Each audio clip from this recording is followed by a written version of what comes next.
मतलब मेरा और मेरे बाप का बर्थडे मनाएगी दुनिया सुख प्राप्ति के लिए। हाँ, तो आज मीठे बाबा हम बच्चों को बाप का कर्तव्य याद दिलाते हैं और बाप के बिना इस जंगल को कोई भी फूलों का खुशबूदार बगीचा नहीं बना सकता। जो कांटों का जंगल बन गया है, एक दूसरे को कांटा ही लगाते रहते हैं, दुख ही देते रहते हैं। तो सच्चा बागवान बाबा आज हमें साकार मुरली में कहते हैं 7/3/2024 में बाप दादा मधुबन से महावाक्य है, मीठे बच्चे, बाप का कर्तव्य है कांटों के जंगल को खलास कर। बाप का कर्तव्य को ध्यान दो तो बाप का कर्तव्य वही क्या होगा, बच्चों का कर्तव्य हो जाता है।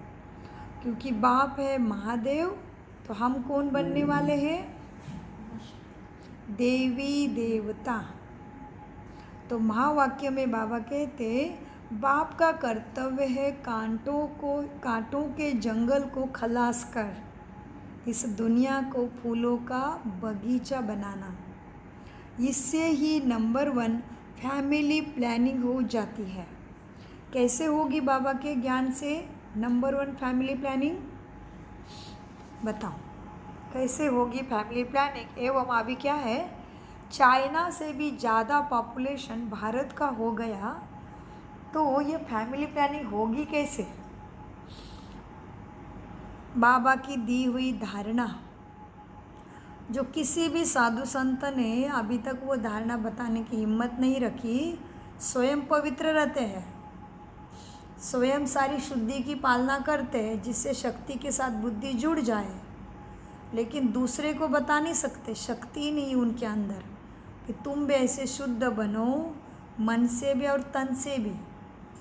तो बाबा कहते हैं नंबर 1 फैमिली प्लानिंग बाप के सिवाय कोई कर ही नहीं सकता।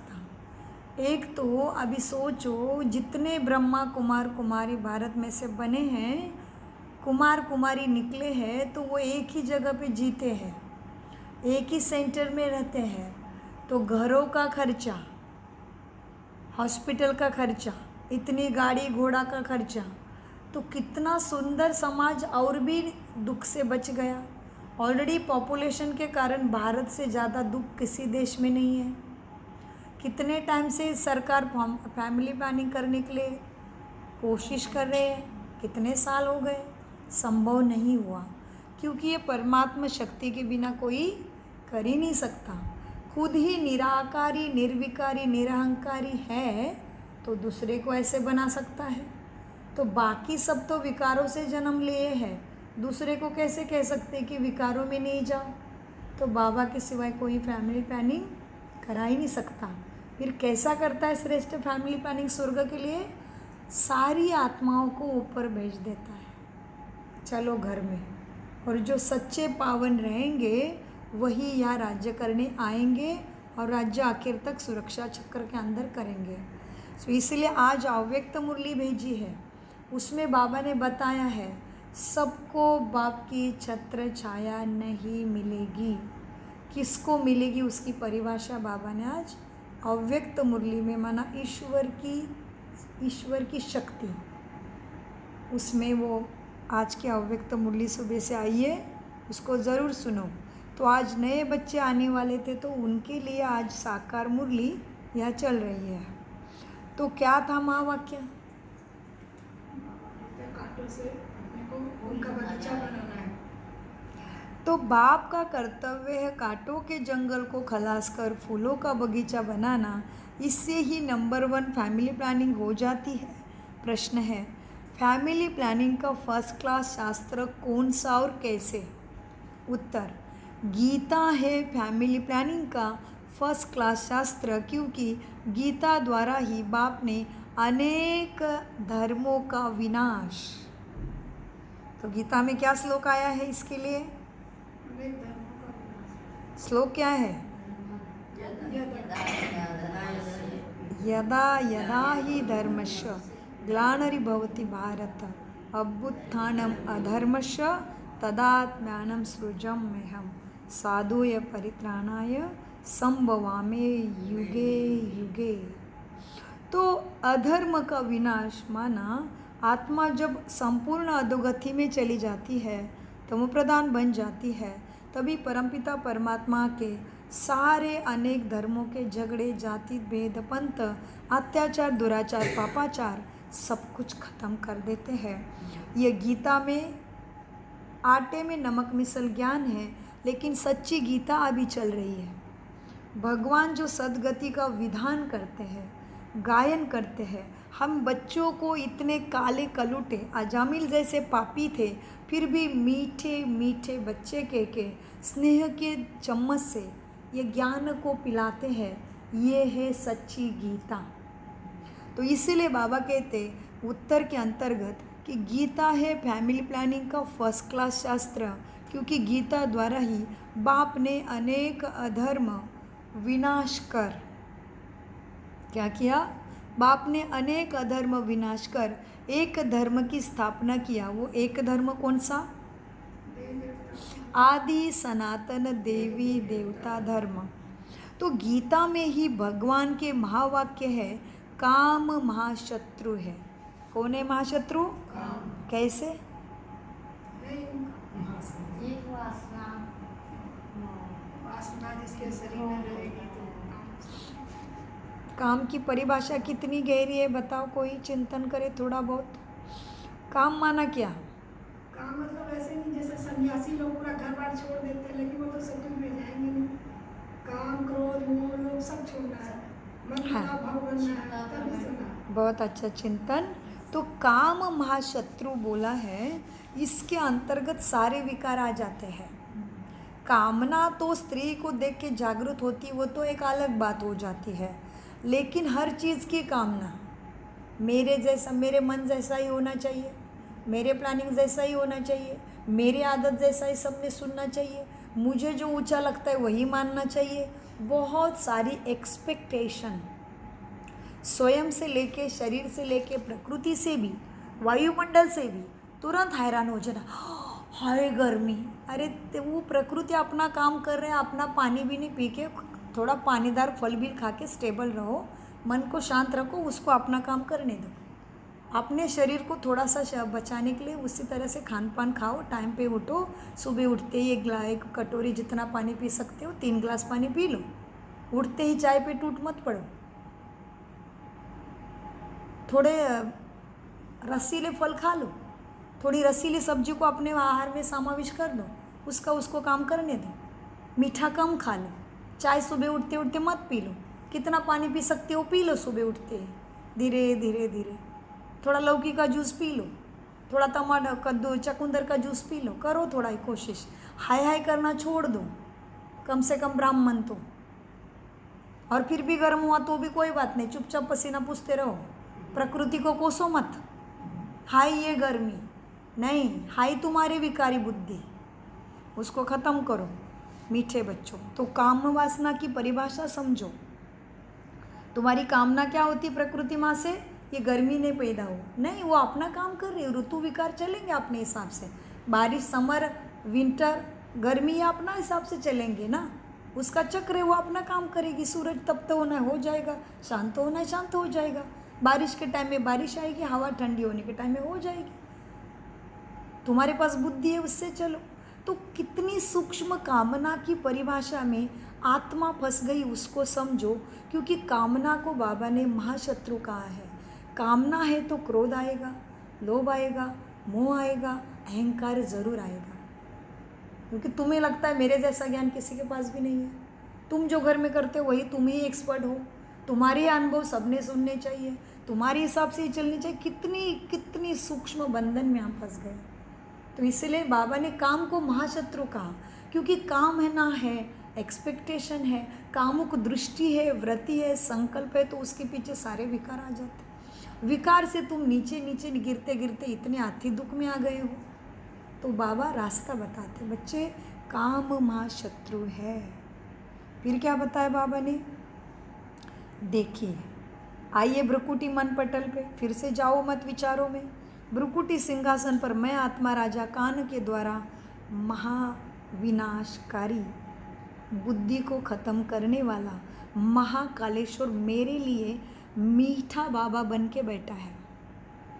मुझे टाइम दिया है उसने, वो अभी तक धर्मराज नहीं बना है। मीठे बच्चों, क्या कह रहे थे बाबा? समझाओ सबको। क्या समझाना है? गीता में ही भगवान के महावाक्य है, काम महाशत्रु है। जब काम शत्रु पर जीत पा लेते हो तो फैमिली प्लानिंग स्वतः ही हो जाती है। ये एक बाप का ही काम है। किसी मनुष्य का काम फैमिली प्लानिंग करना है ही नहीं। ओम शांति। शिव भगवान वाच। बाप बैठ रूहानी बच्चों को समझाते हैं, इस दुनिया को तो आसुरी दुनिया ज़रूर कहेंगे, नई दुनिया को देवी दुनिया ही कहेंगे।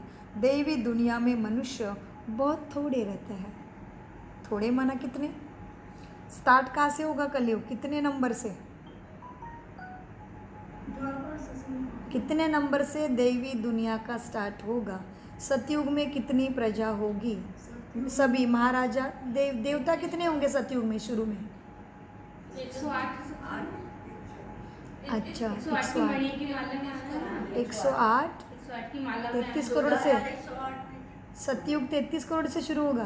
नहीं सत्युग नहीं, वो तो सत्युग तेता करके इसमें 33 करोड़ हाँ दे जी, देता हूँ। पूरा ख़त्म होने तक 33 कोटि धरा पे आएंगे।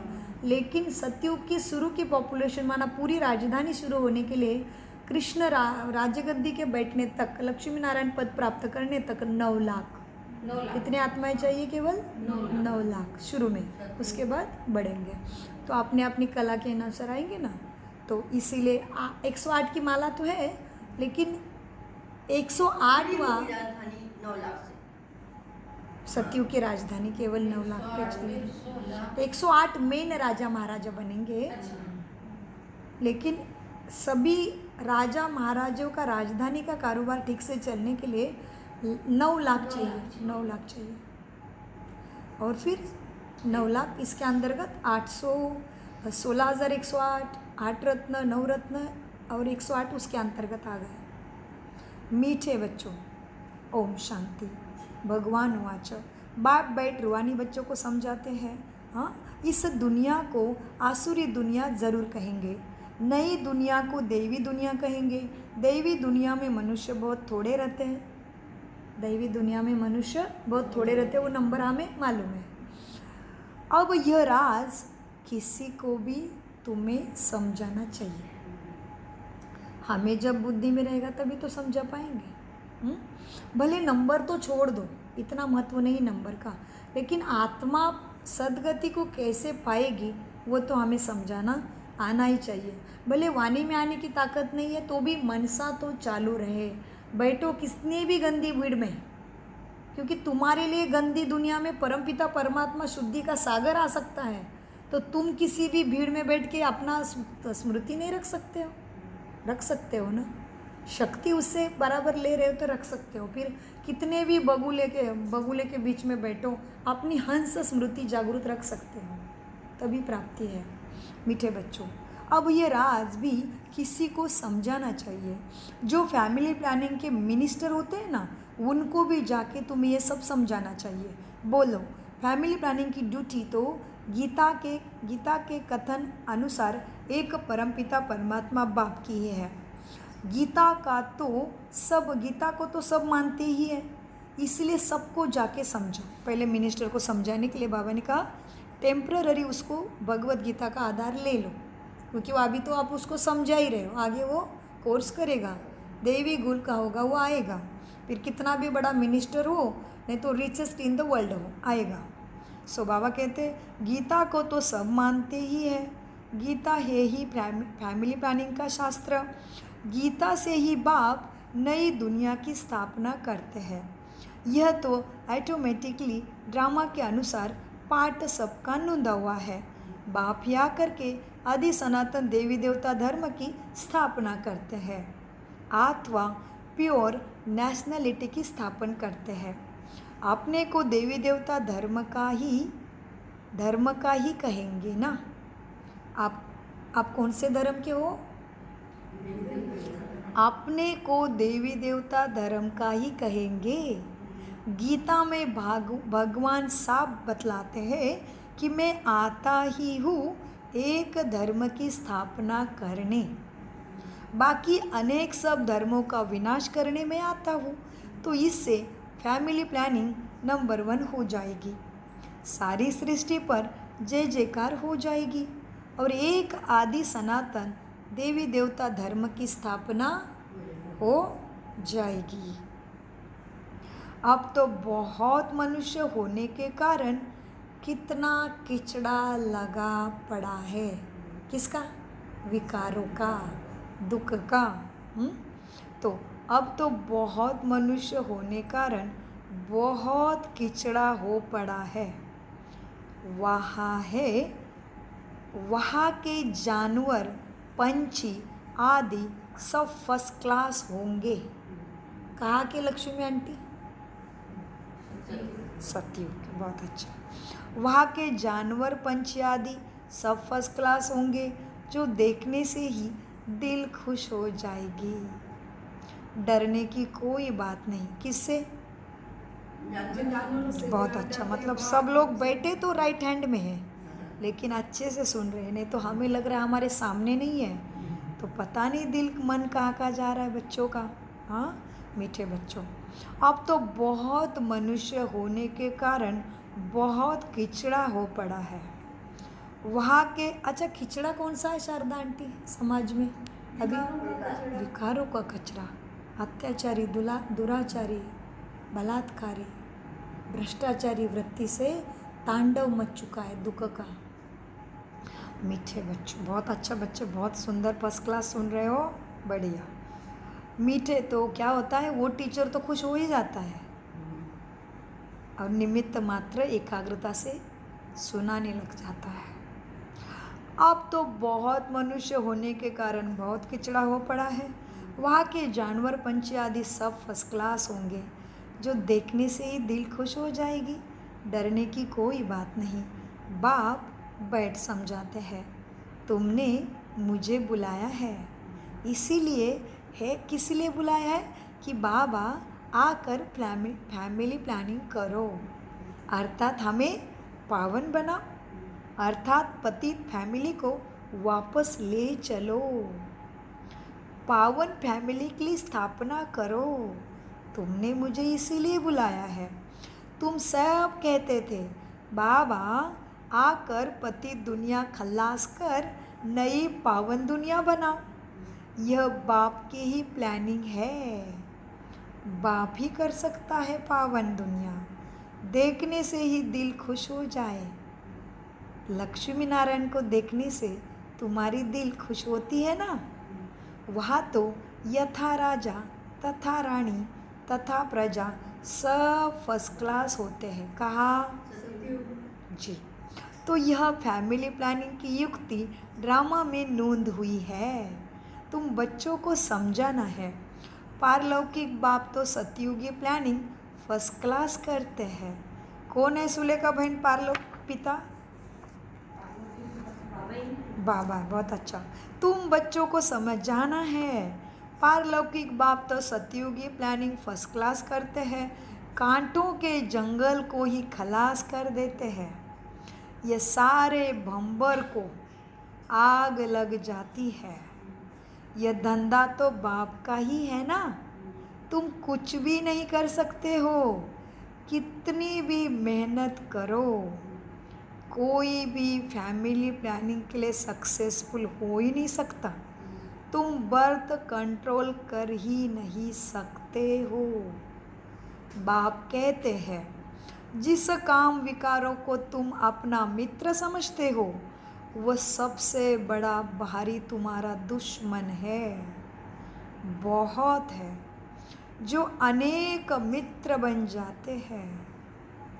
बाप ऑर्डिनेंस निकालते हैं, तुम इस पर विजय पहनो, अनेकों को मित्र बनाकर फंसो नहीं। तुम समझाओ सबको। क्या समझाना है, ध्यान से सुनो, क्योंकि समझाने के लिए सेवा आ गई है। कब आएंगे बच्चे सेवा पे? कब आएंगे बच्चे समझाने के लिए सेवा पे? शिवरात्रि में तुम्हारे पास आएंगे सब समझने के लिए। वैसे तो कल भी आपका और बाप का बर्थडे मनाएगी दुनिया, तो कल है शिवरात्रि लौकिक की, है ना, समाज की शिवरात्रि शास्त्रों के अनुसार, पंचांगन के अनुसार। वैसे तो शिवरात्रि हर मास के मंथ में आती है, लेकिन यही शुक्ल पक्ष की शिवरात्रि को महाशिवरात्रि कहती है। वो अमावस्या के पहले आ जाती है। तो कल की जो है वो महाशिवरात्रि है, तो उसमें भी भक्त आएंगे। तो सुबह से ही क्यों एवं आज से ही तो पहले होती है हमारी बाप दादा की शिवरात्रि, बाप का और बच्चों का मिलन, और उसी का ही उत्सव महाशिवरात्रि मनाते हैं। तो उस अनुसार आज है बच्चों का और बाबा का मिलन, और कल होगा दुनिया का शिवरात्रि। उसी के अंतर्गत भक्तों की इच्छा पूरी करने के लिए वो उत्सव के रूप में मनाते हैं। तो आज से ही बाबा की याद में स्थिर रहना, कल भी मनसा के द्वारा भक्तों को बहुत शक्ति देना कि तुम्हारा भी भक्ति का पाठ पूरा हो जाए और जल्दी ही तुम्हें भी सद्गति का रास्ता मिल ही जाए, भटकंती दूर हो जाए सबकी। हाँ, तो एकाग्र तरीके से आत्माभिमानी स्थिति का अभ्यास दिन रात करते रहो, क्योंकि जब जिसको जिसकी ज़रूरत है वो मिलने से ही तो दुआएं मिलेगी ना। प्यास लगी और तुम खाने के 56 भोग दे रहे हो, महत्व नहीं है। नहीं, तो मीठे बच्चों को बाबा कहते, बच्चों तुम समझाओ। बाप कहते हैं काम महाशत्रु है, बेचारे को पता ही नहीं है, बेचारों को पता नहीं है, बेचारा हो गए हैं। सद्गति का चारा उपाय उनको मालूम नहीं है, तो इसीलिए उनको दोष नहीं देते। बाबा कहते सब निर्दोष है। बेचारों को पता ही नहीं है कि फैमिली प्लानिंग कैसे हो रहा है भगवान के द्वारा। तुम्हें सबको समझाना है। यह तो कल्प कल्प बाप करते हैं ड्रामा अनुसार, फिर यह होना ही है। सतयुग में बहुत थोड़े मनुष्य होते हैं, इसमें फिक्र की कोई बात नहीं है। बाप प्रैक्टिकल में यह काम कर रहे हैं। वो लोग कितना माता मारते हैं फैमिली प्लानिंग के लिए, होता नहीं। एजुकेशन मिनिस्टर को तुम्हें ही जाके समझाना है। समझाओ एजुकेशन मिनिस्टर को। क्या समझाना है एजुकेशन मिनिस्टर को अभी? कि भाई एजुकेशन प्रणाली में कोई ऐसी पुस्तिका, कोई ऐसी सिस्टम डालो जो बच्चों को पता चले कि काम वासना में नहीं जाना है, अनैतिक काम नैतिकता में पढ़ाई के टाइम में नहीं करना है।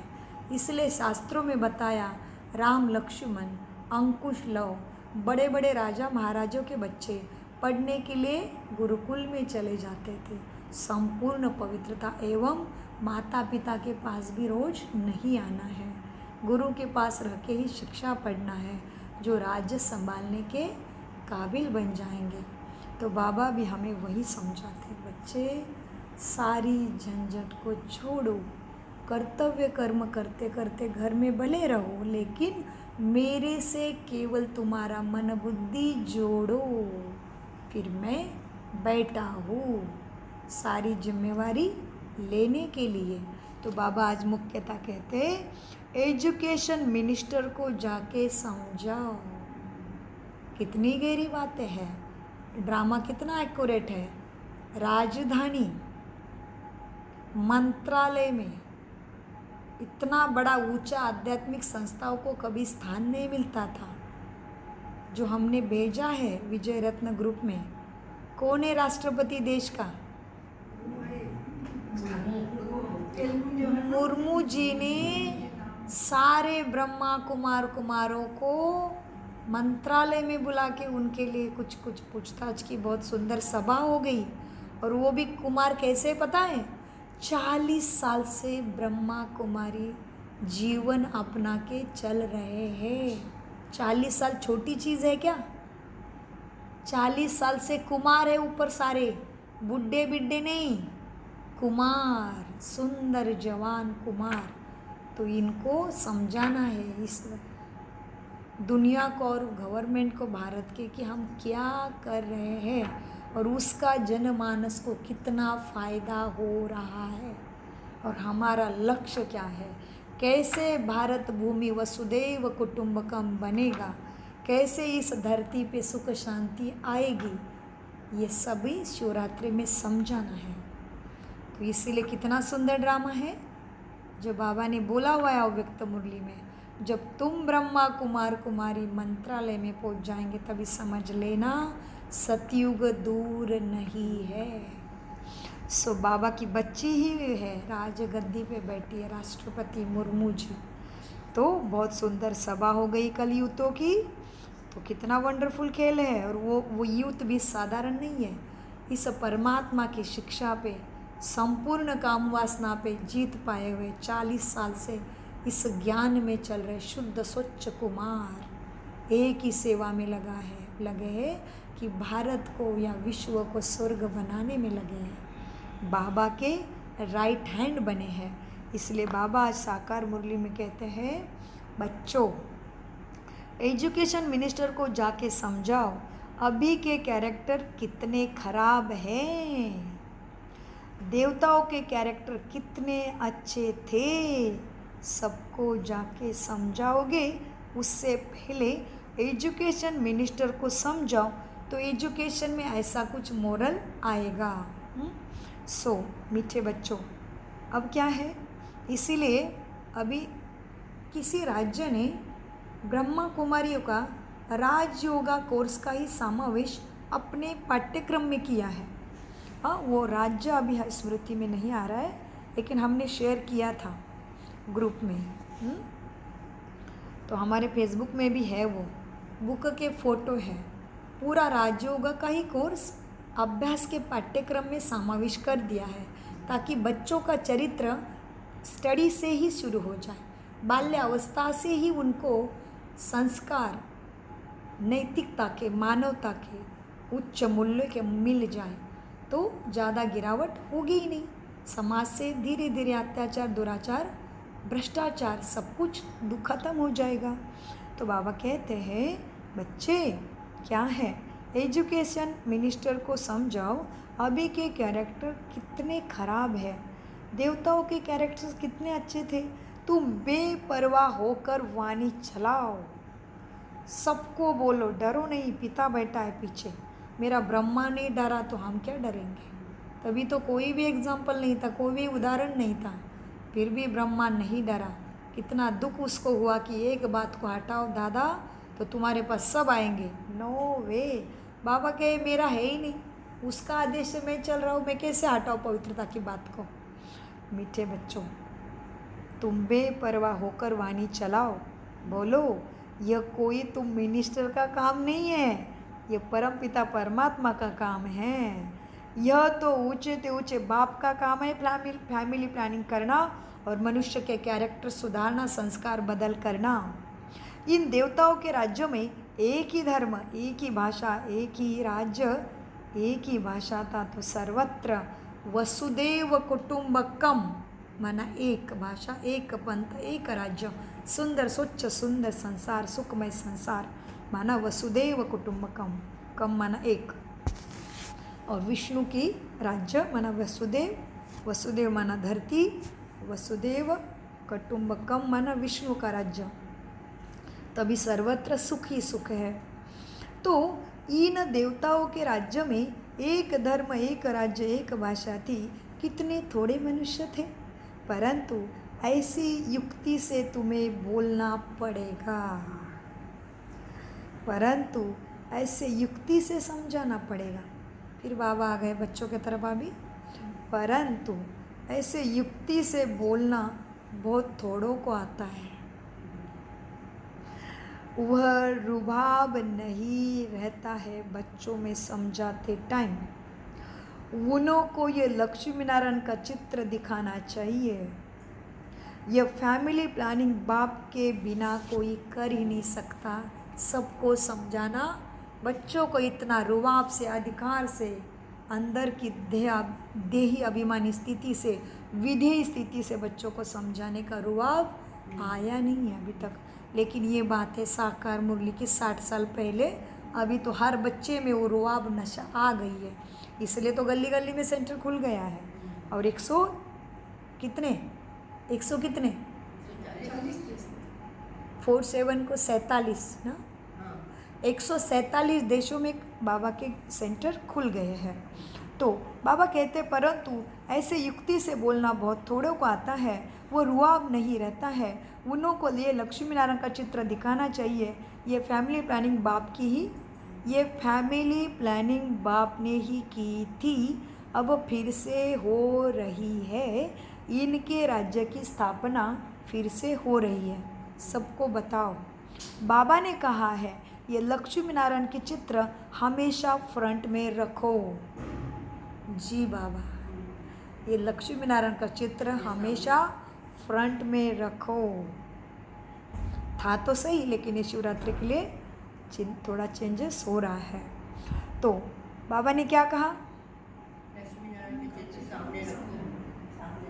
ये लक्ष्मी नारायण का चित्र हमेशा फ्रंट में रखो और बत्तियाँ आदि खूब लगाओ। प्रभात फेरी में ये ट्रांसलाइट का चित्र होना चाहिए तुम्हारे हाथ में, जो एकदम क्लियर कोई भी देख सके कि ये क्या कर रहे हैं। ट्रांसलाइट का फोटो हो, लक्ष्मी नारायण का चित्र उसमें हो, दूर से ही बत्ती जली हुई हो, प्रभात फेरी निकाल रहे हो, दूर से सबको चित्र दिखाई दे। बाबा कितना सूक्ष्म, देखो कैसे सेवा करनी बता रहे शिवरात्रि में। फैमिली प्रभात फेरी निकालते हो, बड़े बड़े नारे लगाते हो, तो हाथ में झंडे होने चाहिए। लक्ष्मी नारायण का ट्रांसलाइट का फोटो चित्र में सुंदर दूर से भी दिखाई दे कि ये क्या लाइट जली है, क्या चित्र है। तो बाबा ने बताया प्रभात फेरी कैसे निकालनी है, तो जो एकदम क्लियर कोई भी देख सके। बोलो हम यह फैमिली प्लानिंग कर रहे हैं, यथा राजा रानी तथा प्रजा का दुनिया इस धरा पे ला रहे हैं। डेटी डायनेस्टी की स्थापना हो रही है, सबको बताओ प्रभात फेरी करके। बाकी सब विनाश तो हो जाएगा। तुम कहते भी हो कि हे पतित पावन आओ, तो सबको समझाओ अभी आ गया है। तुमने कहा है पतित पावन आओ, हमको पावन बनाओ, सो तो बाप ही बना सकता है ना पावन। एक देवी देवता धर्म ही पावन होता है इस धरा पे, बाकी सब धर्म खत्म हो जाते हैं। बोलो शिव बाबा के हाथ में ही यह फैमिली प्लानिंग है। सतयुग में यह प्लानिंग हो जाती है। वह है ही देवी देवता वंश, शूद्र वह होते ही नहीं है, तो कहा जाते सारे शूद्र। फिर वहाँ सारे देवी देवता सब है उच्च वंशी, सूर्यवंशी, तो शूद्र आत्माएं वहाँ होती ही नहीं, सबको समझाओ। तो शूद्र आत्माएं कहाँ होती है फिर? परम धाम में। बहुत अच्छा चिंतन। तो इसीलिए पॉइंट को लिखते टाइम उसको ग्रहण भी करो, समझो। केवल नोटबुक में लिख के कुछ नहीं होने वाला है। बाबा ने कहा ना अव्यक्त मुरली में, लिख लिख के राजधानी में नहीं आओगे, लिख के धारण करोगे तभी राजधानी में आओगे। बाबा कहते मीठे बच्चों, वह है ही देवता वंश, वह शूद्र होते ही नहीं, तो सारी आत्माएं ऊपर। तो जब देवी देवता राज्य करते तभी सबको आराम है। आत्मा राम के साथ परम धाम में चुपचाप बैठेगी, लेकिन सच्चा आराम यहाँ प्राप्त करना है अभी, बाबा से बुद्धि लगा के। तो तुम सबको समझाओ, सतयुग में देवता वंशी है, शूद्रवा होते नहीं। यहाँ तो बड़ी फर्स्ट क्लास प्लानिंग हो गई है, बाकी सब धर्म क्लास हो जाएंगे। ये सब प्लानिंग बाप की है। सब आकर समझो कि बाप कैसा प्लानिंग कर रहा है। तुम्हारी यह बात सुनकर तुम पर बहुत कुर्बान जाएंगे कि इनका ज्ञान कितना एक्यूरेट है, ऐसे सबको लगने लगेगा। यह मिनिस्टर आदि भी निर्विकारी प्लानिंग बना कैसे सकेंगे जो खुद ही विकारों से पैदा हो गए हैं। बाप जो ऊंचे ते ऊंचे भगवान है ना, वही आते हैं ये प्लानिंग करने लिए, क्योंकि वह स्वयं निराकारी, निर्विकारी, निरहंकारी है। बाकी सब अनेक धर्मों का खल्लास कर देते हैं। ये बात है ही बेहद के बाप के हाथ में। बाबा ने वही बात बार बार अलग अलग शब्दों में समझाई है। बाकी यही बाप के हाथ में है फैमिली प्लानिंग। यह बात है ही बेहद के बाप के हाथ में। पुरानी चीज़ों को नया केवल बाप ही बना देता है। बाप नई दुनिया की स्थापना कर पुरानी दुनिया का विनाश करा देते हैं। ये सब बाप के हाथ में है। ये ड्रामा में नोंद है। समझाना तुम्हें सबको चाहिए। बहनों और भाइयों को तुम्हें समझाना है। इस सृष्टि चक्र के आदि मध्य अंत को तुम ही जानते हो ना। बाप बतलाते हैं सतयुग आदि में तो इतने मनुष्य होते ही। सबको समझाओ कि सतयुग आदि में इतने मनुष्य होते हैं। ना उधर फैमिली प्लानिंग की बात है ना दुख की बात है। तुम सबको समझाओ।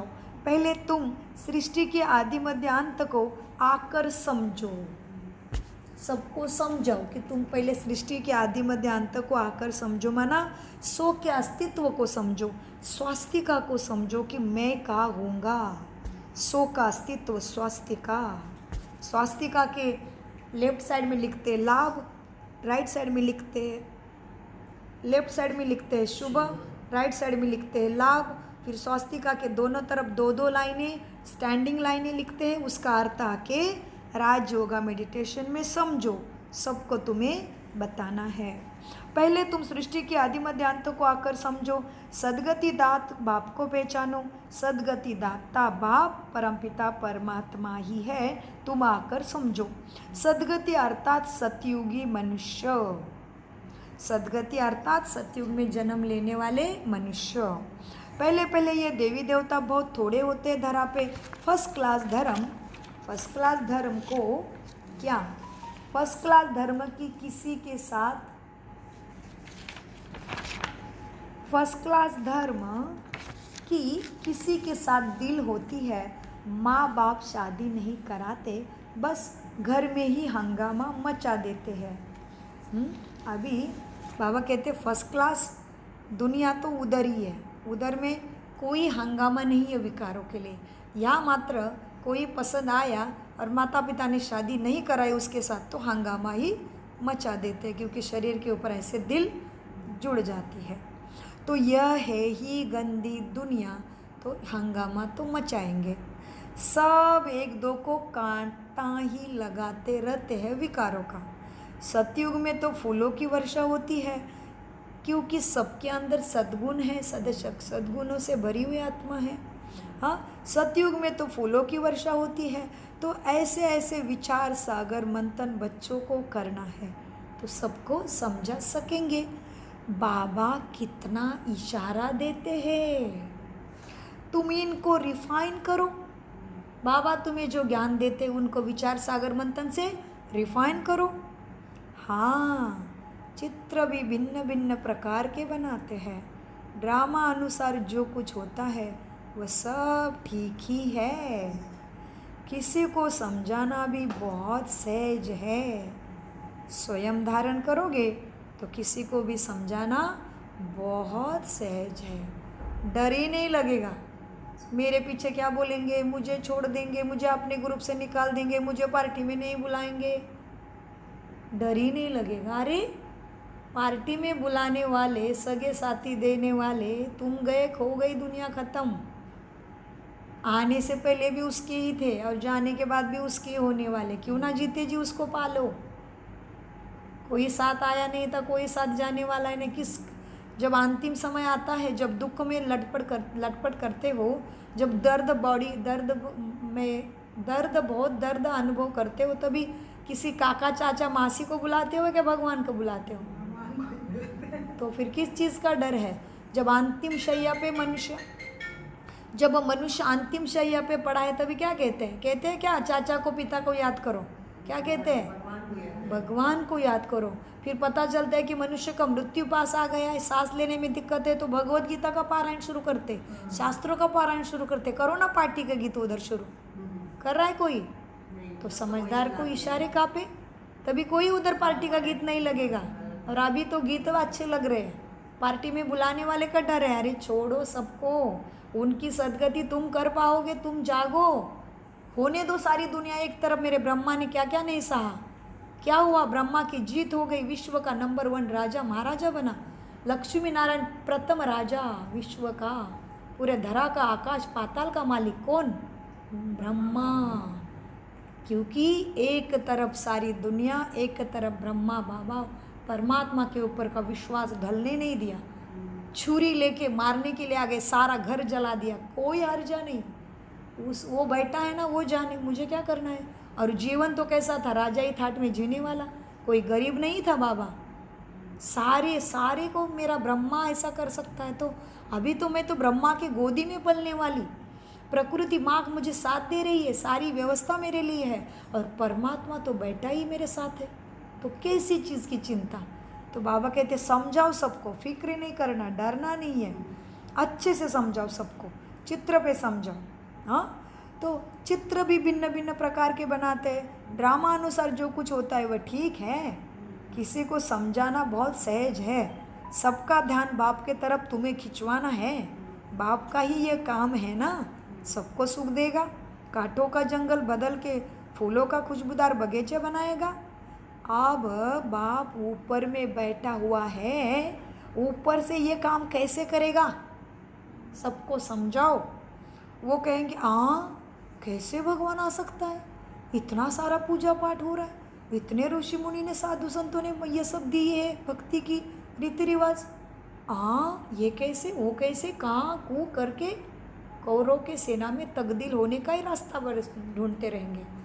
पांडव सेना में आने वाले केवल देवी देवता कुल के ही पांडव बनेंगे, बाकी के कैसे कैसे कैसे करते, ऐसे थोड़ा होता है, ऐसे थोड़ी होता है, कै का कैसे क्यों कैसे करके करके कौरव के सेना में रहो, और फिर कौरवों का अंत पढ़ो क्या है, और पांडवों का अंत क्या है पढ़ो। पांडव कौन बनेंगे, परमात्मा को जीते जी जानेंगे, वही पांडव है। ब्राह्मण, पांडव को कौन दिखाया, ब्राह्मण थे, पांडवों का वंश क्या दिखाया, ब्राह्मण वंशी थे। तो ब्राह्मण माना ब्रह्मा जैसे परमात्मा को जो मन जानेगा वही पांडव है। बाकी तो कौरवों का हासिल तो हमें मालूम है, जो ज़्यादा प्रश्न में जाएगा ना वो पांडव कौरव के सेना में तब्दील है। क्लियर ही सब समझाओ सबको। मीठे बच्चों, बाबा कहते हैं तुम्हें सबका ध्यान परमात्मा के तरफ, सुख सागर के तरफ खिंचवाना है, सबको समझाना है। इस दुनिया में सुख स्थापन करना, सबका दुख मिटाना बाप का काम है। अब बाप ऊपर में बैठ के कैसे तुम्हें ज्ञान देगा, कैसे तुम्हारी सदगति करेगा, लेकिन ये फैमिली प्लानिंग करना, सबको सदगति देना बाप का ही काम है। लेकिन ऊपर बैठ के कैसे करेगा, ये ऊपर बैठ के ये काम नहीं कर सकता। इसीलिए कहते हैं जब जब धर्म की अति ग्लानि होती है, आसुरी राज्य इस धरा पे होता है, तब तब आकर इन सबको मैं खल्लास कर देवी स्वराज्य की स्थापना कराता हूँ। तुम्हें सबको समझाना है। मनुष्य तो अज्ञान की नींद में सोए पड़े हैं, उनको कुंभकर्ण कहते हैं। मनुष्य तो अज्ञान की नींद में सोए पड़े हैं, ये सब विनाश हो जाएगा। आंखों से जो दिखता है ना चकाचौंध, इसको स्वर्ग समझ के ना बैठो, ये सब विनाश हो जाएगा। जो निर्विकारी बनते हैं, अंडरलाइन बहुत ध्यान से रखो, ध्यान में रखो, जो निर्विकारी बनते हैं उनकी ही फैमिली आकर इस धरा पे सुख शांति से राज्य करती है। क्या कहा बाबा ने, जो निर्विकारी बनते हैं, विकारों का लवलेश भी नहीं, किसी की निंदा नालस्ती नहीं, किसी के लिए मन में बुरा भी नहीं, दुश्मन शत्रु भी मेरा मित्र है, मेरा आत्मा भाई है। बच्चे, कितनी गहरी मुरली है, कितनी परफेक्ट लागू होती है आज के लिए भी। और ये बोली कब है भगवान ने, 60 साल पहले, साकार मुरली, फिर भी आज भी वो लागू होती है। तो ये कौन कर सकता है भगवान के सिवा, बताओ। मीठे बच्चों, तो ये बाबा कहते हैं ये सब विनाश हो जाएगा। जो निर्विकारी बनते हैं ना, उनकी ही फैमिली आकर देवी कुल में राज्य करती है। गायन भी है ना, ब्रह्मा द्वारा स्थापना किसकी की ये तो मालूम नहीं, गाते ही जाते हैं, गाते ही शास्त्रों में ब्रह्मा द्वारा भगवान स्थापना करता है, विष्णु द्वारा पालना करता है, शंकर द्वारा भगवान विनाश करता है, लेकिन किसकी ये भी तो समझो। गायन भी है, ब्रह्मा द्वारा स्थापना, बाबा कहते हैं लेकिन किसकी स्थापना करता है ब्रह्मा द्वारा भगवान, आओ राज्यों करके जानो। गायन भी है, ब्रह्मा द्वारा स्थापना, लेकिन किसकी, इसी देवी फैमिली की स्थापना करता है।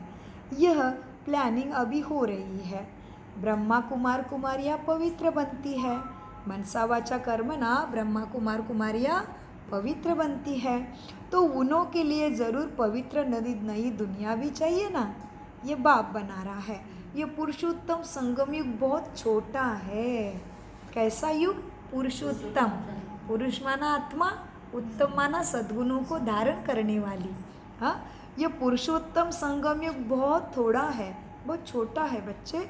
इतने थोड़े समय में कितनी अच्छी प्लानिंग भगवान कर देते हैं, इसलिए वो सर्वशक्तिवान है, सर्वशक्तिमान है। हाँ, सबसे ऊंची शक्ति है बाबा। तो इतने थोड़े समय में कितनी ऊंची अच्छी प्लानिंग बाबा कर देते हैं। बाप सबका हिसाब किताब चुकतू कराए अपने साथ घर ले जाते हैं। इतना सारा खिचड़ा वहाँ सतयुग में नहीं जाएगा। छीछी आत्माएं वहाँ जा ही नहीं सकती।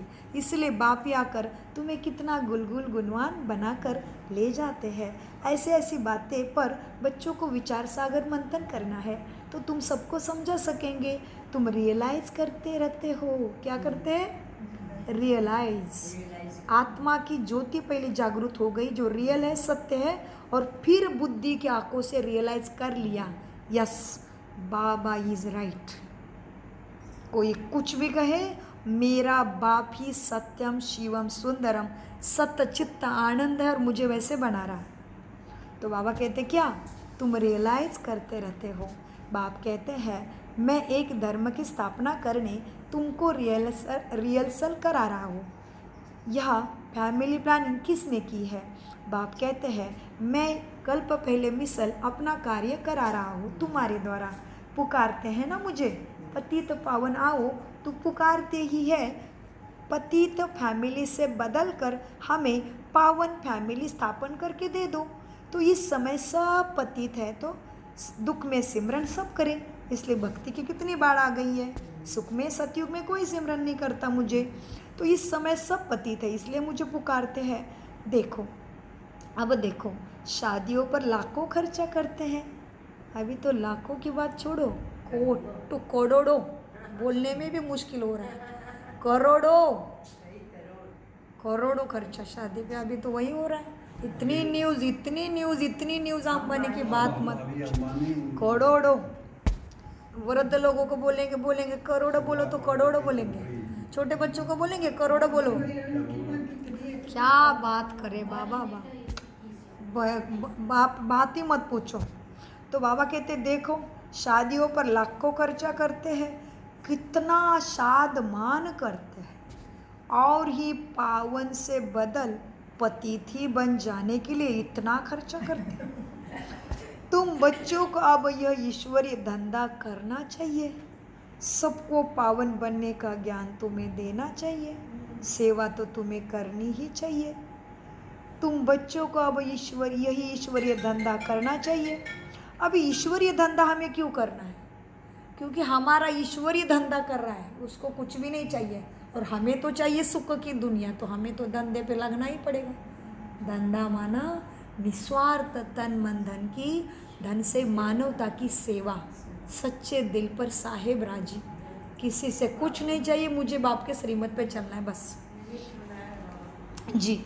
तुम बच्चों को अब यही ईश्वरीय धंधा करना चाहिए, सबको समझाना चाहिए। सब आसुरी नींद में कितने सोए पड़े हैं, उनको जगाना चाहिए।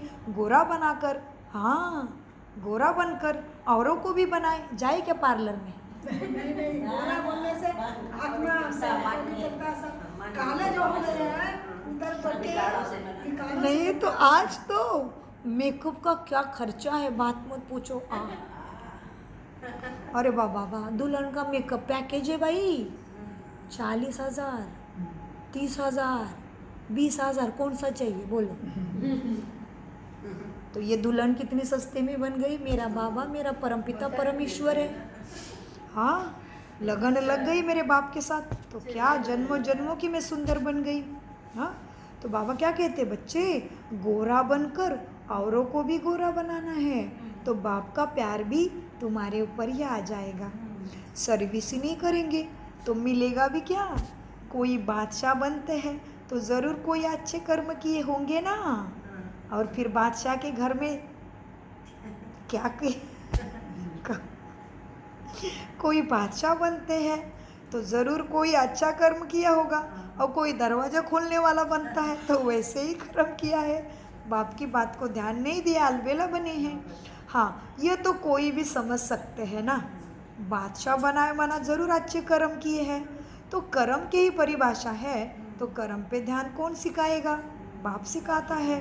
हाँ, तो ये राजा रानी है, हम दास दासी है, तो ज़रूर आगे जन्म में ज़रूर अच्छे कर्म किए होंगे। बुरे कर्म करने से बुरा जन्म मिलता है ना, कर्म की गति तो चलती ही रहती है। अब बाप तुमको अच्छा कर्म करना सिखलाते हैं ना, आप बच्चे सद्गुणों को धारण करो, अपने आप अच्छे कर्म हो जाएंगे।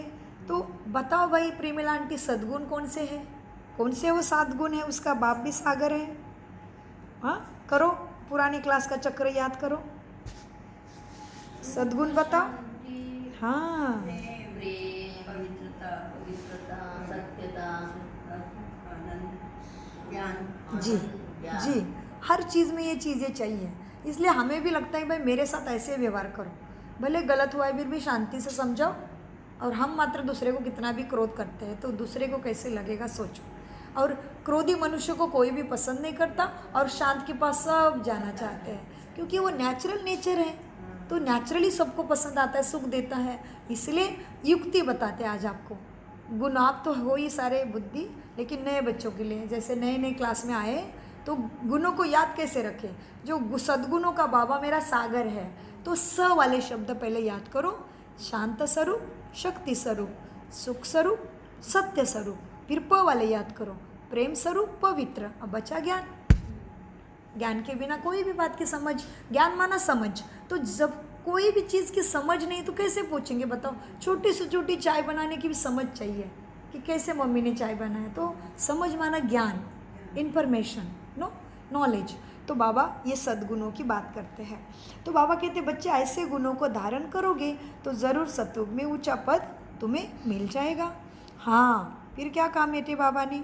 चलो अब क्या करना है, कर्म की गति को तुम्हें सबको समझाना है, क्योंकि कर्मों के गति पे ही सारा चल रहा है। हाँ देखो, वहाँ भी ऐसे ज़रूर समझेंगे कि अगले जन्म में जन्म के कर्मों के अनुसार ऐसे बने हैं, बाकी क्या कर्म किए वह कोई नहीं जानता।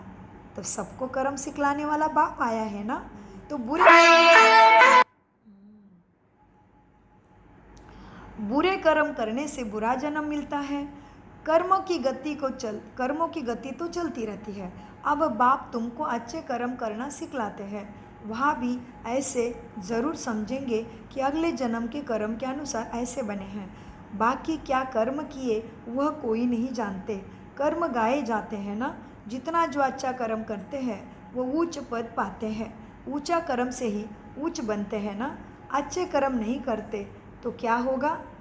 जाके झाड़ू लगाते हैं, सबके भारी ढोते हैं।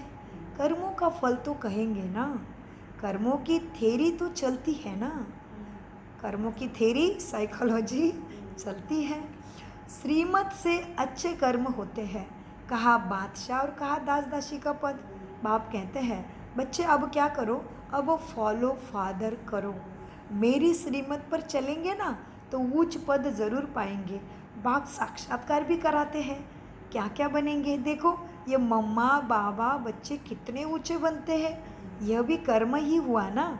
बहुत बच्चियाँ कर्म को अच्छे से समझती ही नहीं है। पिछाड़ी में साक्षात्कार सबको होगा, अच्छी तरह पढ़ेंगे लिखेंगे तो नवाब बनेंगे। रुलेंगे पिलेंगे तो खराब होके जाएंगे। रुलेंगे पिलेंगे बाबा की वरना अलबेले बनना, खाना खिलाने में ही सारा टाइम वेस्ट हो गया। खाया फिर सोया, फिर खाया फिर अच्छे से सोया, रुलेंगे पिलेंगे यही हो गया, खाने पीने में टाइम गया। भगवान ने चुना तो फिर भी उसी में ही लगे पड़े। बहुत किसी किसी की है, बहुत ब्राह्मणों की भी बहुत है, इसकी बहुत तेज है, जीवा के पीछे ही लगे रहते हैं। ये नहीं अच्छा बना, वो अच्छा बना, वो दूसरा बनाओ, तीसरा बनाओ, पूरा दिन उसी में गया। कमर थक गई, कहा है अमृत वेला और कहा है नुमाशा। तो बाबा ने बोली भाषा, क्या बोली? अच्छी तरह से पढ़ेंगे लिखेंगे तो नवाब बनेंगे, रुलेंगे पिलेंगे तो खराब हो जाएंगे। यह तो उसी पढ़ाई में भी होता है ना, जो अच्छे से पढ़ेगा वो पाएगा, जो खा खा के सोएगा वो फेल हो जाएगा। तो यह भी उधर की पढ़ाई में वैसे ही होता है, यह भी ऐसा। सच में अच्छा पढ़ता है ना, नंबर 1 आता है, वो कितना ज़्यादा पढ़ता है, 16-16 घंटा, 18 घंटा। जो टॉप करते थे, को पहले सेंटर में एग्ज़ाम होती थी, बाहर जाना पड़ता था 10वीं में 12वीं में, तो पहला जो बच्चा आता है ना, जो कभी कभी महाराष्ट्र में पहला आ गया, फिर पूरे भारत में पहला आ गया, उसकी मुलाकात दी जाती थी। तो उसका आता था, मैं 18 घंटा पढ़ता था, 16 घंटा पढ़ता था, तो पूछा जाता था सोता था कब, तो बोले बहुत कम सोता था। कई जन तो बेचारे को जो लाइट में लेके पढ़ते हैं, हाँ, किसी किसी का तो क्लस्टर बन जाते हैं वो, टॉप भारत का कितने सारे बच्चे ऐसे कि बोले हमारे घर में लाइट नहीं है, तो दिन भर पढ़ स्कूल में, फिर रात को भी और पढ़ना है तो रास्ते के खम, स्ट्रीट लाइट। हाँ जी, ऐसे भी मुलाकात में सुना है। तो बाबा भी कहते वो पढ़ाई में भी ऐसे होता है ना, वो पढ़ाई में भी ऐसे होता है, कहते हैं ना कि यह तो उस पढ़ाई में भी होता है, अच्छे से पढ़ते तो बड़े ऊंचे जाते हैं। तो अभी भगवान वाच, इस समय सारी दुनिया काम चिता पर जल मरी है। कहते हैं स्त्री को देखने से अवस्था ही बिगड़ती है, वहाँ तो ऐसी अवस्था सब किसी को भी नहीं बिगड़ेगी। बाप कहते हैं बच्चे तुम्हें क्या बताया है अवस्था नहीं बिगड़ने के लिए, नाम को रूप को देखो ही नहीं, आत्मा भाई है, आत्मा भाई है, कैसे बुद्धि बिगड़ेगी। हिस्सा भी दिया है, इधर ही देखो, बिंदी देखो, आत्मा भाई है, बाकी नहीं। और आपको मालूम है ऋषि मुनि साधु संत हैं ना, अभी ये इनके जैन धर्म वाले भी स्त्री को सामने आने भी नहीं देते हैं कितने ज़्यादा, और स्त्री के चेहरे को भी नहीं देखते, पैरों के देखते। कितने ज़्यादा ऐसे साधु संत ऋषि मुनि की परंपरा है आश्रमों में। एक तो स्त्री के हाथ से कुछ लेना नहीं, स्त्री को चेहरे को देखना नहीं, और इसलिए स्त्री को कहा नरक का द्वार। और इधर बुद्धि इनकी कहा चलायमान होती है, स्त्री को दोष दिया, इसलिए बाबा ने आके पहले स्त्री को उठाया, कलश ज्ञान का पहले स्त्रियों पे रखा, इसलिए लक्ष्मी के हाथ में कलश दिखाते हैं। और किसी आज भी है किसी पंथ आध्यात्मिक संस्थाओं में कि स्त्री का चेहरा नहीं देखना, स्त्री को हाथ से कुछ नहीं लेना, स्त्री के फेस टू फेस नहीं आना, स्त्री आती है तो नीचे मुख करना पड़ेगा, स्त्री को मुख ढकना पड़ेगा, ऐसे कुछ था। कहीं आध्यात्मिक संस्था में ऐसे था कि जैसे सांध्वी हूँ मैं, समझ लो मैं पुरुष हूँ और मैंने कुछ अध्यात्म के लिए वस्त्र परिधान किए, तो स्त्री के चेहरे क्यों नहीं देखना है उससे नीचे। यहाँ के मंक भी ऐसे ही है, हम लोग भी तो चेहरा ढक के लेकिन स्त्री पैर पे देखने की थोड़ी सदगति होगी। तो बाबा ने कितना आसान रास्ता बताया, माथे को देखो, बिंदी देखो, बस खत्म। बुद्धि चलायमन कैसे होगी, चलते कैसे, आंखें कैसे, स्किन कैसे, सारे खत्म ही कर दे, सारे झंझट ही। सबको आत्मा भाई देखो, बुद्धि शांत हो जाएगी। तो बाबा कितने बड़ा साइंटिस्ट है, देखो कितना सुंदर देता है ज्ञान। हाँ, तो बाबा कहते देखो क्या कहते हैं, कहते बाबा स्त्री को देखने से अवस्था बिगड़ती है, वहाँ तो ऐसी अवस्था नहीं बिगड़ेगी बच्चे। बाप कहते हैं ये काम महाशत्रु पर जीत पाने के लिए नाम रूप देखो ही नहीं, नाम और रूप देखो ही नहीं, तुम तो आत्मा भाई को ही देखो। इधर से ही देखना है, इधर ही देखने के लिए बोला है, कुछ भी नहीं बोला है बाबा ने, पर तुम भाई को देखो। इसीलिए यहाँ की पद्धति से वह आध्यात्म में वो पद्धति आई होगी कि स्त्री को देखना नहीं, स्त्री को चेहरे को नहीं देखना। और वैसे भी स्त्री का यहाँ भी है, यज्ञ में समर्पित है ना सारे, ज़्यादा बहनों के आगे पीछे करना नहीं, और बहनों के हाथ से डायरेक्ट कुछ लेना नहीं। कुछ भी लेना है तो टेबल पे रखो, ग्लास बर्तन समर्पित ऐसे ही रहता है। सेंटरों में कायदा बहुत कड़े रहते हैं, इसलिए 5 साल समर्पित का ट्रेनिंग होता है पहले, और ट्रेनिंग में टिकी तो समर्पित, नहीं तो जाओ घर, अपने घर बैठे भी कर सकते हैं बाबा की सेवा इस तरह से। तो ये समर्पित बहनें साधारण नहीं है, बहुत कड़ी परीक्षा दे के आई है। तो मीठे बच्चों देखो, तुम्हें किसी के नाम रूप में नहीं फंसना है, तुम भाई को देखो, आत्मा भाई है ना, बड़ी मंजिल है ना, विश्व का मालिक बनना है क्या, कम बात है क्या। तो ये सारी धारणा तो करनी पड़ेगी। कभी किसी की बुद्धि में नहीं होगा कि यह साधारण आत्मा है, लक्ष्मी नारायण विश्व के मालिक कैसे बने, किसी की बुद्धि में नहीं आया, और तुम तो बन रहे हो।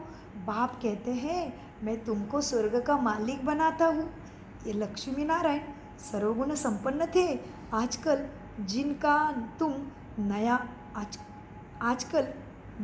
तुम नया ब्लड समझते हो ना, क्या क्या करते रहते हैं ये न्यू ब्लड। बाबा कहते ये न्यू ब्लड समझते हो ना, ये क्या क्या करते रहते हैं काम गंदे गंदे। हाँ, ये लक्ष्मी नारायण सर्वगुण संपन्न थे, लेकिन आजकल जिनका तुम नया ब्लड समझते हो ना, वो क्या क्या करते रहते हैं। क्या गांधी जी ये सिखा कर गए थे कि ऐसे ऐसे धंधे करके राम राज्य आएगा? नहीं। क्या गांधी जी ये सिखा कर गए कि राम राज्य बनाने की भी युक्तियाँ चाहिए? हाँ, राम राज्य चाहिए। गांधी जी की इच्छा होती थी कि राम राज्य आना चाहिए, इसलिए स्वयं भी उन्होंने ब्रह्मचर्य का पालन शुरू किया था वृद्धावस्था में। हाँ, क्या गांधी जी भी यह सिखा कर गए? बाबा भगवान गांधी जी का नाम लेता है, मतलब गांधी की आत्मा कितनी ऊंची होगी सोचो। क्या गांधी जी यह सिखा कर गए राम राज्य बनाने की भी युक्ति चाहिए ना? यह तो बाप का ही काम है। आज गांधी जी को बाबा ने अलग दिशा में बताया कि बाबा ने कहा गांधी जी ने राम राज्य लाने की इच्छा तो व्यक्त की, लेकिन राम राज्य लाने के लिए क्या करना पड़ेगा वो नहीं बता पाए। इसलिए बाबा ने क्या बोला, क्या गांधी जी ये सिखा कर गए कि राम राज्य बनने की युक्ति क्या चाहिए? यह तो एक बाप का ही काम है, तुम्हें सारी युक्तियाँ बताता है श्रीमत पर। बाप क्यों बताता है? क्योंकि बाप ही स्वयं एवर प्योर पावन है, सच्चा सुंदर पवित्रता का सागर है, इसलिए बाप बता सकते हैं। यह तो बाप का ही काम है, बाप तो एवर पावन है, तुम फिर 21 जन्म पावन बन रहे हो, फिर 63 जन्मों से फिर पतित बन जाते हो। ये चक्र फिरता है, इसको ही स्वदर्शन चक्र कहते हैं। जिसके बुद्धि में स्वदर्शन चक्र फिरेगा वही पावन बनेगा। किसी को लेट हो रहा है तो धीरे से। समझाने में इतना मस्त बनना चाहिए, बाप बच्चों को समझाते रहते हैं, तो तुम्हें भी सबको समझाने में इतना मस्त बनना चाहिए जो नाम मान शान को भूल जाओ। स्वच्छ सुंदर परमात्मा की संतान, मैं ब्राह्मण आत्मा हूँ, सारी आत्मा भाइयों को सदगति के लिए मुझे समझाते रहना है। जिसको आना है वो आएगा, लेकिन संदेश देने का मैं निमित्त बनूं। फिर मनसा से दे दो, कर्मना से दे दो या वाणी से दे दो। कर्मना से कैसे देंगे आंटी जी? कर्मना से संदेश कैसे दोगे लक्ष्मी आंटी? कोई भी करो चिंतन, कर्मना से संदेश कैसे दोगे भगवान का? वाणी से नहीं, बोल नहीं पा रहे हो, बहुत ऊंचे है, घर में बोलने का आदि है नहीं आपके पास, और बोलने की कला भी नहीं हो, समझ लो बोलने से बिगड़ जाते हैं। वो तो आत्मा देखोगे, वो मनसा हो गई, ठीक है। कर्म से कैसे दोगे? कर्मना से कैसे दोगे? हम कर्म ऐसे करें, हाँ जी, हाँ जी, कर्म ऐसे करें, कर्म ऐसे करें ना कि भाई सामने वाले को लेसन मिले, वो देख के वो करे। हाँ, सामने वाले को लेसन मिले ना भाई कि ये कैसे कर्म कर रही है, तो हम परस वो सीखे मतलब देख करके सीखे। हाँ, परस जी, जैसे परम कुमारियों को देखेंगे, अरे कितना हाँ, अच्छा काम देख कर के रहे हैं। सीखना मतलब। वो देखेंगे तो उनको भी जागृत हो वैसा। जी, बहुत अच्छा। जैसी वो एक समान संसार जिंदगी में नहीं आए तो वो देखेगा कोई तो हानि। हाँ, बहुत अच्छा चिंतन सबका कि कर्मना में कैसे सेवा करेंगे कि जहाँ पे भी आप हो, मित्र परिवार घर सगे संबंधी रिश्ते नाते सब में जब जाते हो ना, तभी सामने वाला कैसा भी बोले, कैसा भी व्यवहार करे, तुम्हें शांति से उनके सामने पेश आने से वो एक ना एक दिन उसको दिल में लगेगा ही कि मैंने उसको अच्छे कर्म करता है सामने वाला। प्रैक्टिकल में कर्मना सेवा। अच्छा करा तो हम भी रोज नहीं आज करेंगे। स्लोगन में भी तो बाबा बोले हाँ हैं, जी, हाँ जी। चेहरे से चलन से, हाँ जी। आप गुण से और शक्तियों से जी, गिफ्ट करोगे तो जी। आप गिफ्ट करो बल्कि आया है ना गिफ्ट बाबा। करो जी, बहुत अच्छा। जैसे कि समझ लो आप किसी ग्रुप में बैठे हो, अभी वो सामने वाले ने बैठे बैठे आपकी कुंडली निकाल दी, कहाँ जाती हूँ, क्यों जाती हूँ, क्या जाने की ज़रूरत है, ये वो सब ऐसे ऐसे बोला कि बात मत पूछो, लेकिन तुम्हारा चेहरे की छटा भी नहीं बदली और तुम ऐसे भी नहीं सोच रहे कि मेरे बारे में इसको क्या पड़े। नहीं, शांत ओम शांति के अंदर खोई हुई है, स्मित स्माइल अंदर में है, वो कितना उसके दिन तो नहीं करेगा फिर होने अंदर नहीं लेना। ये हो गई कर्मना सेवा। ना एक्सप्रेशन में आया, ना संकल्प में आया, ना वाणी में आया, ना चेहरे पे आया, कुछ नहीं। ये प्रैक्टिकल कर्मना सेवा करना पड़ेगा ऐसे। और दूसरी सूक्ष्म सेवा क्या है कि तुम देख रहे हो सारे घर के नहीं आना चाहते हैं, तो उनका रोल नहीं है, अभी तक उनका पाठ नहीं खुला है पढ़ाई में आने का परमात्मा के, तो आपका धारणा माना उठने का समय, सोने का समय, कौन सी बात में कितना बोलना है उसका भी सारी बातें आ जाती है। जैसे कि मेरा उदाहरण देती हूँ, मेरे घर में सब ज्ञान में आ गए, क्योंकि कैसे आए पता है, मैंने पहले कुछ भी नहीं बोला, अमृत वेला कभी नहीं छोड़ा।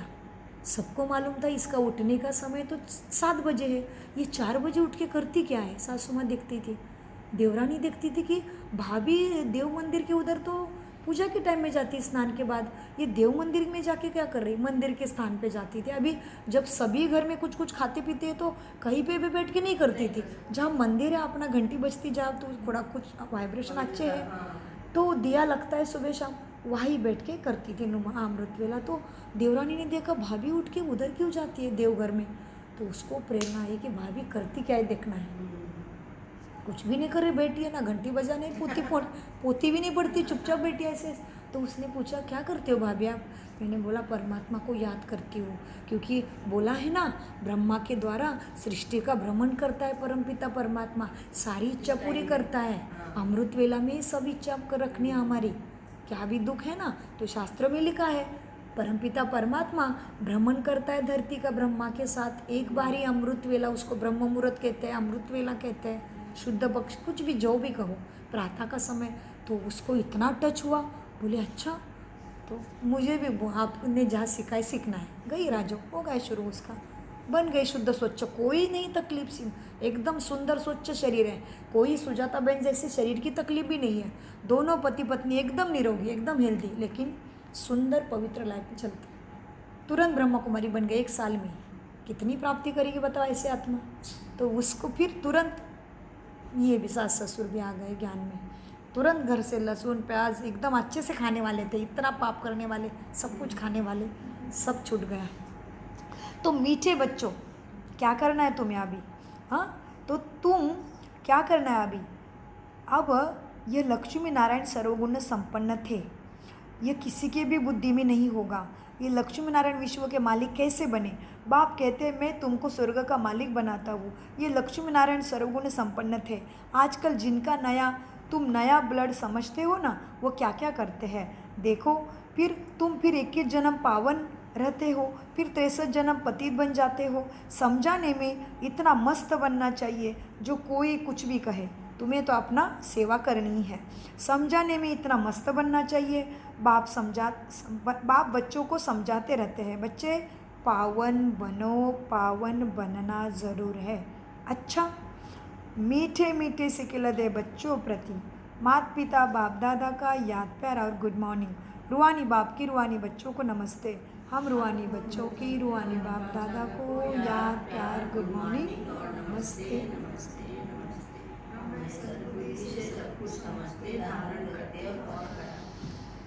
धारणा के लिए मुख्य सार है, अपनी अवस्था सदा एक रस अडोल बनाने के लिए किसी के भी नाम रूप को नहीं देखना है। सबको भाई भाई ही देखो। दृष्टि को पावन बनाओ और समझाने में रुआब धारण करो। खुद पहले आत्मिक स्थिति को धारण करो, माना समझाने में रुआब धारण करो। नंबर 2, बाप का प्यार पाने के लिए बाप समान धंधा करना है। क्या पाने के लिए? प्यार, ईश्वरीय ज्ञान देने का धंधा। बाप का प्यार पाने के लिए बाप समान धंधा करना है। जो आसुरी नींद में सोए हुए हैं उन्हें जगाना है। उनको ज्ञान से गोरा बनाकर, गोरा खुद बनकर दूसरे को भी गोरा बनाना है। वरदान, अपने सरल स्वभाव और शुभ भावना द्वारा भोलेनाथ बाप के प्यार का अनुभव करने वाले और सबको कराने वाले आकर्षण मूर्त भव। वरदान का विश्लेषण है, भोलेनाथ बाप को सबसे प्रिय भोले बच्चे हैं। भोले अर्थात जो सदा सरल स्वभाव, शुभ भाव और स्वच्छता संपन्न मन और कर्म दोनों में सच्चाई और सफाई वाले ही भोले बच्चे हैं। अभी पता चला भोले कौन है। ऐसे नहीं कि पढ़ी लिखी नहीं है, गरीब है, उसको नहीं भोले कहते हैं। या ऐसे नहीं भोले कि बाहर में एक अंदर में एक, उसको भी बाबा भोले नहीं कहते। अंदर बाहर एक समान वृत्ति कृति दृष्टि स्मृति एक जैसा, तो वो भोले है। हाँ, भोलेनाथ बाप का सबसे प्रिय भोले बच्चे हैं।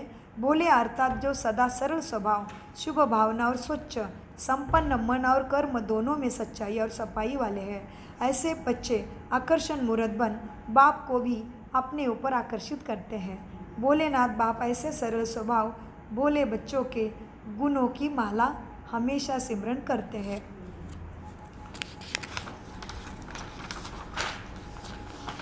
स्लोगन। अपने चेहरे और चलन से गुण व शक्तियों की गिफ्ट बांटना ही शुभ भावना शुभकामना है। ओम शांति, ओम शांति, ओम शांति। मीठे प्यारे बाप दादा का अनगिनत पदम गुना। शुक्रिया।